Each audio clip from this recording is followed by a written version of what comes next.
السلام علیکم ورحمۃ اللہ تعالی وبرکاتہ۔ رب ذوالجلال کا ہم پر کروڑوں احسان ہے کہ اس نے ہمیں ایک مرتبہ پھر اپنے گھر میں بیٹھ کر اپنا اور اپنے حبیب مکرم صلی اللہ علیہ وآلہ وسلم کا ذکر کرنے کی توفیق عطا فرمائی ہے۔ دعا کریں کہ آج کے عنوان کے حوالے سے یہاں پر میں جو کچھ بھی بیان کروں، رب ذوالجلال مجھے حق اور سچ بیان کرنے اور پھر ہم سب کو تمام باتوں پر عمل کرنے کی توفیق عطا فرمائے۔ میری جو گفتگو کا عنوان ہے وہ معیشت کے حوالے سے ہے اور حلال رزق کے حوالے سے ہے۔ آج کے اس پرفتن دور میں ہر شخص پریشان ہے کہ معاشی حالات اس کے بہتر نہیں ہیں۔ میں نے جو قرآن پاک کی آیہ مقدسہ پڑھنے کا شرف حاصل کیا ہے، اس میں جو خطاب اللہ وحدہ لم یزل فرما رہے ہیں وہ ساری انسانیت کے ساتھ یہ خطاب ہے۔ یا ایہا الناس، اے لوگو، کلوا مما فی الارض حلالا طیبا، جو کچھ زمین میں پاکیزہ ہے اس میں سے کھاؤ۔ ہماری جو معاشی حالت میں گراوٹ کا شکار ہم اس لیے ہیں کہ ہم نے رزق حلال کا جو طریقہ کار تھا کمانے کا، اس میں ہم نے بہت زیادہ کمزوری دکھائی ہے، جس کی وجہ سے اللہ وحدہ لم یزل نے ہمارے ملک کے بھی معاشی نظام کو، اگر کوئی شخص عام روٹین میں اگر وہ کسب معاش کرتا ہے تو اس کے بھی رزق سے اللہ برکت کو اٹھا لیتا ہے۔ اور میں پہلے کئی مرتبہ احادیث بیان کر چکا ہوں کہ جو شخص حرام ذرائع سے مال کماتا ہے نا، اللہ اس کی اولاد کو بھی نافرمان کرتا ہے اور اس کی دعاؤں کو بھی قبول نہیں کرتا۔ یہ یاد رکھیں۔ نبی رحمت صلی اللہ علیہ وآلہ وسلم کے صحابی حضرت سعد بن ابی وقاص رضی اللہ تعالی عنہ، آپ عشرہ مبشرہ صحابہ کرام میں آپ کا شمار ہوتا ہے۔ حضرت سعد بن ابی وقاص رضی اللہ تعالی عنہ عرض کرنے لگے، یا رسول اللہ صلی اللہ علیہ وسلم، آپ اللہ سے دعا فرمائیے نا کہ میں مستجاب الدعوات ہو جاؤں، میں ایسا ہو جاؤں کہ جب دعا کروں نا، مستجاب الدعوات کا مطلب ہے کہ میں جب ہاتھ اٹھاؤں مالک لم یزل میری دعاؤں کو قبول فرما لے۔ تو حضور آپ دعا فرمائیں۔ میرے کملی والے آقا کریم صلی اللہ علیہ وآلہ وسلم نے فرمایا، اے میرے غلام سعد، اپنی کمائی کو حلال کر لو تاکہ تمہارے پیٹ میں لقمہ حلال کا چلا جائے تو تم مستجاب الدعوات بنا دیے جاؤ گے، تمہاری دعا کو قبول کر لیا جائے گا۔ پھر وہ بندہ مستجاب الدعوات ہو جاتا ہے اس حدیث مبارکہ کے تحت جو حلال طریقے سے رزق کو کماتا ہے۔ تو ہمارا جو رزق کمانے کا میتھڈ ہے وہ تبدیل ہو چکا ہے نا۔ ہم اس زندگی کی اس دوڑ میں ہم یہ چاہتے ہیں کسی بھی طریقے سے پیسہ آ جائے۔ قرآن حکیم احادیث مبارکہ میں جو مشتبہات ہیں نا، مشکوک چیزیں، ان میں پڑھنے سے ہی منع فرمایا ہے کہ کہیں تم مشتبہات میں پڑ جاؤ گے تو تمہارا جو اگر 10 حصے ہیں، 9 حصے رزق کے تم حلال کما رہے ہو، ایک حصہ حرام کا شامل ہو جائے تو تمہارے سارے حلال کی بربادی ہو جائے گی۔ تو مشکوک جتنی چیزیں ہیں ان سے ہر شخص کو بچنا چاہیے تاکہ اللہ ہمیں سکون والی زندگیاں عطا فرمائے۔ تو دوسری آیت مبارکہ ہے، فرمایا یا ایھا الذین آمنوا کلوا من طیبات ما رزقناکم۔ پہلے تھا انسانوں کو خطاب، اب فرمایا کہ میں اپنے ایمان والوں کو خطاب کر رہا ہوں۔ فرمایا ایمان والوں تم پاکیزہ چیزوں میں سے کھایا کرو۔ اب اس کے بعد اپنے رسولوں کو مخاطب کر دیا، فرمایا کہ یا ایھا الرسل کلوا من الطیبات، اے میرے رسولو پاکیزہ مال سے کھانا ہے۔ ویسے بنی اسرائیل اپنی من پسند کے جانوروں کو جو حرام ہوتے انہیں حلال قرار دے دیتے، اور جو حلال کیے جاتے انہیں وہ حرام قرار دیتے۔ اس لیے یہ آیات، یہ جو آخری آیت میں نے پڑھی ہے، یہ نازل ہو گئی کہ صرف جو اللہ پاک کر دیتا ہے، اللہ کا رسول اس کی شریعت مطہرہ میں جو پاکیزہ چیزیں بیان کر دیتا ہے، تم انہی کو پاک رکھو گے۔ جو رسول کی شریعت میں حرام ہو جائیں انہیں تم حرام جانو گے۔ حلال اور حرام میں ایک واضح فرق ہمیں لجپال کتاب ہے قرآن پاک اس نے وضاحت فرما دی ہے۔ حضرت نعمان بن بشیر رضی اللہ تعالی عنہ کے والے سے تاریخ ابن خلدون میں یہ بات موجود ہے۔ آپ فرماتے ہیں مجھے کمزور رہ کر اللہ کی اطاعت میں رہنا زیادہ پسند ہے، مجھے کمزور رہ کر اللہ کی اطاعت میں رہنا زیادہ پسند ہے، بنسبت اس کے کہ میں گناہگار ہو کر عزت والا بنا دیا جاؤں۔ یہ جملہ میں آپ کو سمجھا دیتا ہوں۔ آپ کہتے ہیں میں غریب رہ کر زندگی گزارنا زیادہ پسند کرتا ہوں، لوگ غریب کہیں گے نا، اس کے پاس پیسے نہیں ہیں، لوگ کہیں گے نا۔ ہمارا اصل میں زندگی کا جو طریقہ کار ہے وہ آدھی زندگی تو اسی میں گزر جاتی ہے۔ لوگ کیا کہیں گے، لوگ کیا کہیں گے، باتیں کریں گے ایک دن دو دن، اس کے بعد وہ تھک کر خاموش ہو جائیں گے۔ ہم نے یہ نہیں دیکھنا کہ لوگ کیا کہیں گے، ہم نے دیکھنا ہے ہمارا اللہ کیا چاہتا ہے، اللہ کے رسول کیا چاہتے ہیں۔ جو اللہ کی منشا ہے اسی طریقے سے زندگی گزارنی ہے، جو رسول اللہ کی چاہت ہے ہم نے اس طرح زندگی گزارنی ہے۔ تو حضرت نعمان بن بشیر رضی اللہ تعالیٰ عنہ فرماتے ہیں کمزور رہ کر زندگی گزارنا پسند کرتا ہوں، چاہتا ہوں کہ اللہ کی بارگاہ میں پسند کیا جاؤں، اور گناہگار ہو کر میں عزت والا نہیں بننا چاہتا۔ ہمارے معاشرے میں گناہگار کو زیادہ ترجیح دی جاتی ہے، یعنی جس کا قول و فعل میں تضاد ہو، جس کے عمل میں تضاد ہو، چار پیسے جس کے پاس ہوں، اس کو عزت دی جاتی ہے معاشرے میں، حالانکہ نہ وہ اس کو نماز پڑھنے کا طریقہ پتہ ہو، نہ اسے معاشرے میں رہنے کا طریقہ، اٹھنے بیٹھنے کا کوئی طریقہ نہ پتہ ہو، لیکن وہ اگر اچھے کپڑے پہن کے آ جائے تو اسے عزت دی جاتی ہے۔ نعمان بن بشیر کہتے ہیں مجھے ضرورت نہیں ہے، میں کمزور رہ کر بس اس بارگاہ میں مقبول ہونا چاہتا ہوں، گناہگار ہو کر میں لوگوں میں عزت دار نہیں بننا چاہتا۔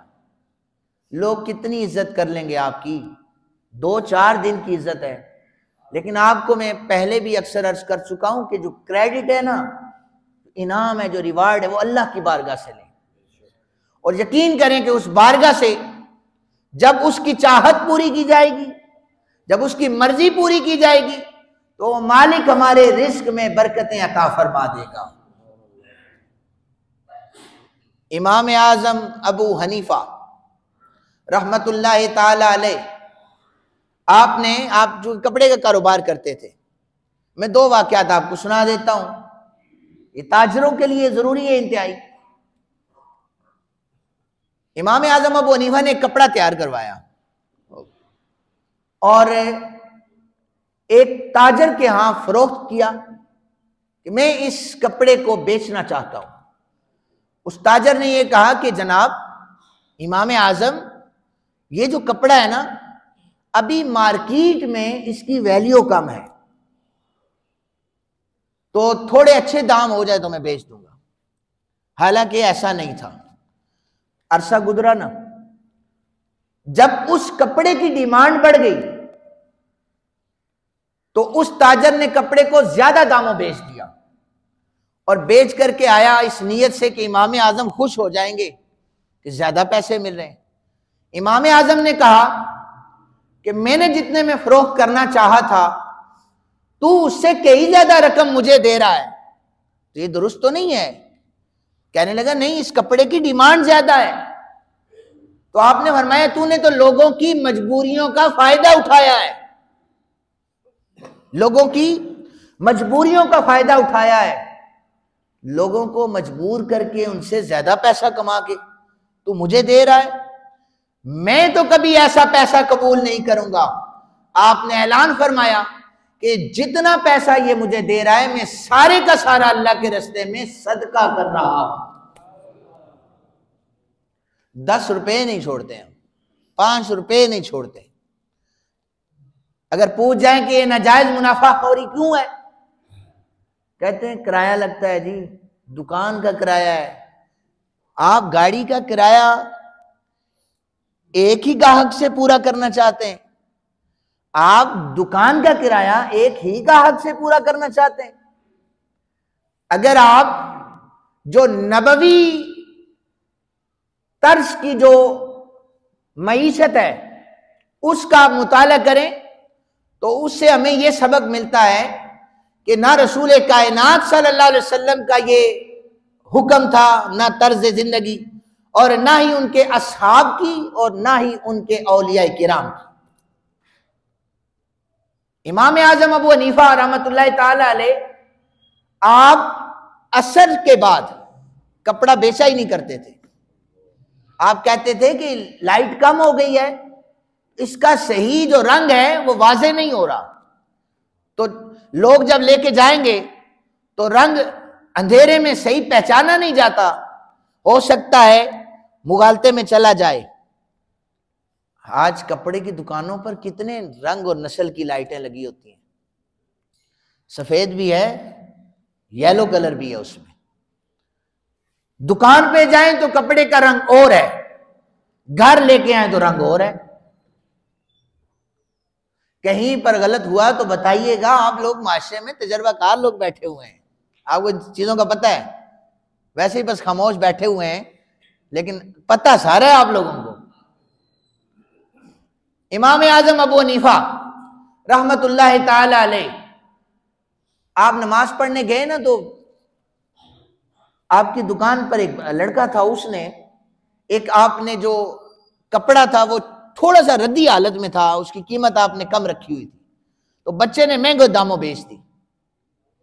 امام اعظم ابو حنیفہ نے 3 دن لگا کر وہاں پر اعلانات کروا کے گاہک کو تلاش کیا کہ میرا کپڑا کم پیسوں کا تھا، گاہک سے زیادہ وصول کر لیے گئے، وہ گاہک کہاں ہے، اسے میں یہ پیسے واپس کرنا چاہتا ہوں۔ امام اعظم ایسے ہی بن جاتے ہیں۔ وہ ایک بچی نے امام اعظم ابو حنیفہ، وہ کیچڑ میں چل رہی تھی نا، تو امام اعظم ابو حنیفہ نے کہا بیٹی دیکھ کے چلنا کہیں پھسل نہ جاؤ۔ تو اس بچی نے کہا تھا امام میں پھسلی تو مجھے چوٹ پہنچے گی، کہیں آپ پھسل نہ جانا، آپ پھسل گئے تو امت پھسل جائے گی۔ تو امام اعظم ابو حنیفہ نے پہلے تو 3 دن تلاش کیا، اب 3 دن کے بعد پھر آپ مسجد میں چلے گئے، آپ نے جا کر اعلان فرما دیا کہ لوگوں جو پیسہ غلطی سے جو مال میں بیچ بیٹھا ہوں وہ سارے کا سارا میں اللہ کے راستے میں صدقہ کر رہا ہوں۔ یہ تو میتھڈ تھا جو اولیاء کرام نے رسول کائنات صلی اللہ علیہ وسلم سے سیکھا، اصحاب پیغمبر سے سیکھا۔ نبی اکرم صلی اللہ علیہ وسلم کے صحابہ میں بے شمار صحابہ ہیں جنہوں نے تجارت کی۔ عبد الرحمن بن عوف رضی اللہ تعالیٰ عنہ، آپ عشرہ مبشرہ صحابہ کرام میں آپ کا شمار ہوتا ہے۔ آپ نے جو کاروبار کے اصول بتائے نا، ہمیں ذرا وہ بھی فالو کرنے چاہیے۔ ہم تو بل گیٹس کی مثالیں دے رہے ہوتے ہیں نا، اس نے کیسے کمایا، پھر فیس بک اور یوٹیوب کے ذریعے موٹیویشنل سپیکرز جو ہیں وہ بندے کو موٹیویٹ کر رہے ہوتے ہیں، یہ کمانے کے طریقے ہوتے ہیں۔ صحابہ کرام نے جو تاجروں کو طریقہ بتایا کاروبار کرنے کا، وہ کیا تھا؟ عبد الرحمن بن عوف، تھوڑا سا میں آپ کو پس منظر بتا دیتا ہوں۔ آپ جب تشریف لائے نا، نبی اکرم صلی اللہ علیہ وآلہ وسلم نے ایک انصار صحابی کو لیا، ایک مہاجر صحابی کو لیا، سب کو آپس میں بھائی بھائی بنا دیا۔ ایک صحابی حضرت سعد بن ربیع، ان کو حضرت عبد الرحمن بن عوف کا بھائی بنا دیا۔ حضرت سعد بن ربیع جو تھے، یہ انتہائی امیر ترین صحابہ میں ان کا شمار ہوتا تھا۔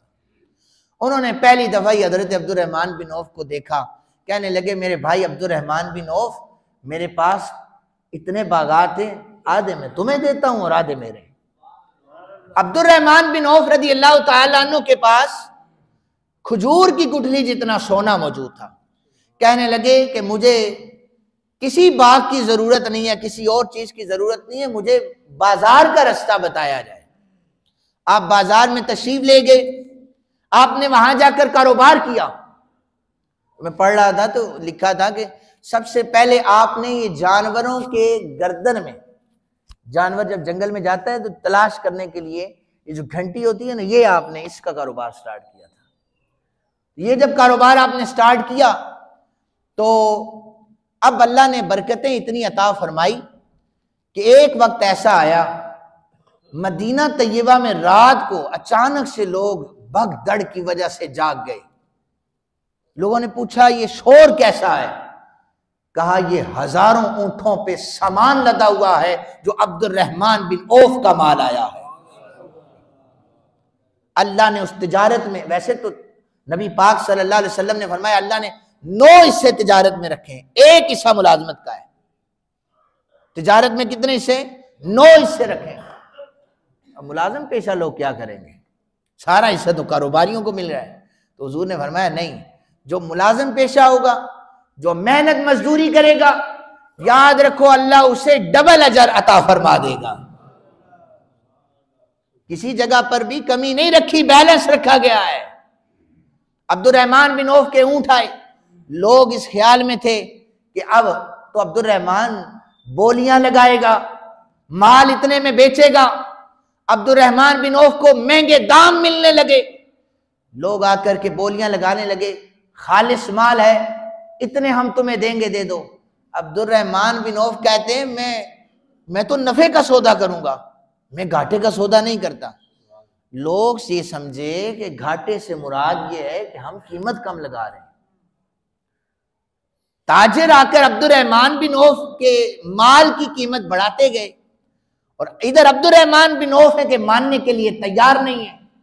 اے رسول کائنات صلی اللہ علیہ وسلم کے غلام جناب عبد الرحمن بن عوف، اتنی زیادہ رقم ہم لگا چکے ہیں، اور کون سے نفع کا سودا چاہتے ہو؟ جناب عبد الرحمن بن عوف کہنے لگے نفع کا سودا یہ ہے، ہزاروں اونٹوں پر سامان لدا ہوا ہے، سارے کا سارا میں غریبوں میں تقسیم کر رہا ہوں۔ میرا اور آپ کا نفع کا سودا گاہکوں کے ساتھ ہوتا ہے۔ 10 روپے ادھر سے مار لیے، 20 ادھر سے بچا لیے تو اپنا کام چل جاتا ہے۔ صحابہ کرام نے جو تربیت رسول کائنات صلی اللہ علیہ وسلم سے لی ہے، وہ تربیت ہمیں یہ بتاتی ہے، وہ تعلیم ہمیں یہ بتاتی ہے کہ جتنا اللہ کے رستے میں دیا جائے گا اتنا ہی اللہ تمہارے مال میں برکت عطا فرمائے گا۔ پھر برکتیں پتہ کتنی ہوئی؟ عبد الرحمن بن عوف کا وصال ہو گیا نا، جب نبی رحمت صلی اللہ علیہ وسلم کی صحابی کا وصال ہوا، اتنا سونا تھا، اللہ کے رستے میں تقسیم کرتے رہے، اتنا سونا تھا کہ مزدوروں کو بلا کر وہ سونا کٹوایا گیا، مزدوروں کے ہاتھوں میں چھالے پڑ گئے، لیکن سونا ابھی مکمل نہیں کٹا تھا۔ جو میں فگر پڑھ رہا تھا موجودہ دور میں، اگر آج کے اس دور میں جو ترکہ حضرت عبد الرحمن بن عوف کا تھا، 91 ارب سے زیادہ ان کا ترکہ بچا تھا۔ حضور نے فرمایا تھا ایک دن، عبد الرحمن بن عوف، ہم سارے جنت میں پہلے چلے جائیں گے، تو دیر سے جائے گا۔ وہ عرض کرنے لگے یا رسول اللہ جنت میں تو جائیں گے، عشرہ مبشرہ صحابی ہیں، یہ دیر سے کیوں جائیں گے؟ فرمایا مال تو نے زیادہ کمایا، حساب بھی تو آرام سے دے کے آئے گا۔ پھر بھی حضرت عبد الرحمن کہتے تھے یا رسول اللہ یہ بھی صدقہ کر رہا ہوں، اللہ اور دے دیتا۔ کہتے یہ صدقہ کر رہا ہوں، اللہ اور دے دیتا۔ تو جو کاروباری اصول حضرت عبد الرحمن بن عوف نے بتائے وہ کیا تھے؟ آپ نے فرمایا کہ کبھی بھی کسی چیز کو ذخیرہ اندوزی نہ کیا جائے۔ یہ جو ذخیرہ اندوزی ہے نا، یہ اسلام نے منع فرمایا اس سے۔ تو پہلے عرض کر چکا ہوں امام اعظم کا واقعہ سنا کر، آپ نے فرمایا کہ حرام اور حلال میں تمیز کی جائے، اور جو ٹرانسپیرنسی ہے نا، شفافیت، چیز کا عیب واضح کر دیا جائے۔ ہمارے معاشرے میں 90% طبقہ اپنا مال بیچتے ہوئے، گاڑی بیچتے ہوئے، زمین بیچتے ہوئے، گھر بیچتے ہوئے اس کے عیب کو بیان ہی نہیں کرتا۔ دیکھا جائے گا، یہ لے جائے، پھر دیکھا جائے گا۔ نبی رحمت صلی اللہ علیہ وسلم جب بھی کسی چیز کا سودا طے کرتے تھے، سب سے پہلے اس کے عیب بیان کرتے اور پھر آپ چیز بیچا کرتے تھے۔ اس کو ٹرانسپیرنسی کہتے ہیں، شفافیت ہے، دیانتداری ہے۔ تو حضرت عبد الرحمن بن عوف کہتے ہیں کہ میں اپنے مال کی سب سے پہلے شفافیت نہیں، اس کے عیبوں کو بیان کرتا ہوں، تاکہ جو چیز خریدنے والا ہے اس کے ذہن میں ساری چیز واضح ہو جائے، کہیں پر دھوکہ نہ ہو جائے۔ فرمایا کہ عیب نہ چھپائے جائیں، ذخیرہ اندوزی نہ کی جائے، اور ادھار پر مال نہ اٹھایا جائے۔ ہمارا کاروبار ادھار پہ چلتا ہے۔ جو ڈسٹریبیوشن شپ لیتا ہے نا، تو وہ اس نے 5 لاکھ کی چیز لینی ہے، 1 لاکھ دے کر 5 لاکھ کا مال پھینکوا لیتا ہے اپنی دکان میں۔ اب کیا ہوتا ہے کہ مال آگے بکتا ہے، پیسے ٹوٹ کر ملتے ہیں، تو جو مانگنے والا وہ بیچارہ مانگتا ہی رہتا ہے۔ ان کی آپس میں روز بحثیں ہوتی ہیں، جناب وہ کیش والا آتا ہے، اس کو مارکیٹ سے اس کو پیسہ دیا ہی نہیں جاتا۔ پھر کاروبار جو ہے وہ صحیح طریقے سے چلتا نہیں ہے، اور معاشرے میں جو برائیاں جنم لیتی ہیں، اس کے ساتھ ساتھ جو ہماری معیشت میں برکتیں ہیں وہ بھی اللہ تعالیٰ ختم کر دیتے ہیں، چونکہ اسلام کے اصولوں کے اگینسٹ عمل کیا جاتا ہے۔ اگر آپ نبی اکرم صلی اللہ علیہ وآلہ وسلم کی آپ سیرت کو مطالعہ کریں، کسب معاش کا مطالعہ کریں، تو آپ کو جو اکنامک ڈیلنگز ہے نا، ان کی سمجھ آ جائے کہ میرے آقا کریم صلی اللہ علیہ وسلم نے کس طریقے سے یہ ڈیل کیا تھا سارا معاملہ۔ آقا کریم صلی اللہ علیہ وآلہ وسلم نے فرمایا جو سچا تاجر ہے کل بروز محشر انبیاء کی، صدیقین کی، شہداء کی صفوں میں اٹھایا جائے گا۔ آپ میں سے ہر کوئی چاہتا ہے کہ آپ کو نبیوں کی صفوں میں اٹھایا جائے، چاہتے ہیں؟ اونچی آواز سے بولیں۔ آپ کو صدیقین کی صفوں میں اٹھایا جائے، چاہتے ہیں؟ کاروبار کرتے ہوئے پھر تھوڑا سا تو سوچ لیں۔ فرمایا کہ جو قسمیں اٹھائے گا، اللہ اس کے کاروبار میں سے برکت اٹھا لیتا ہے۔ پیسے بھی دکاندار لیتا نہیں ہے، پہلے قسم اٹھا لیتا ہے، اللہ کی قسم یہ چیز میں نے اتنے میں لائی ہے، اس میں مجھے کوئی بچت نہیں ہے، آپ کی ذات کے لیے یہ 100 کی لائے، آپ کی ذات کے لیے 80 کی ہے، اور پھر قسم اٹھا۔ نبی رحمت صلی اللہ علیہ وآلہ وسلم نے فرمایا جو سچی قسم اٹھائے یا جھوٹی قسم اٹھائے، اللہ اس کے مال میں سے برکت کو ختم فرما دیتا ہے۔ آقا کریم صلی اللہ علیہ وسلم نے فرمایا، آپ کی سیرت پڑھ کے ہمیں یہ سمجھ آئی کہ لین دین میں نرمی والے معاملات کیے جائیں، لین دین میں نرمی والے معاملات کیے جائیں، خرید و فروخت میں نرمی کی جائے، بیچنے میں نرمی کی جائے۔ اگر آپ نے کسی کو قرض دے دیا ہے تو قرض واپس لینے میں نرمی برتی جائے۔ یہ سارے اصول جو میں نے آپ کے سامنے بیان کیے ہیں، میں دعا کرتا ہوں اللہ وحدہ لم یزل ہم سب کو عمل کی توفیق عطا فرمائے۔ وما علینا الا البلاغ۔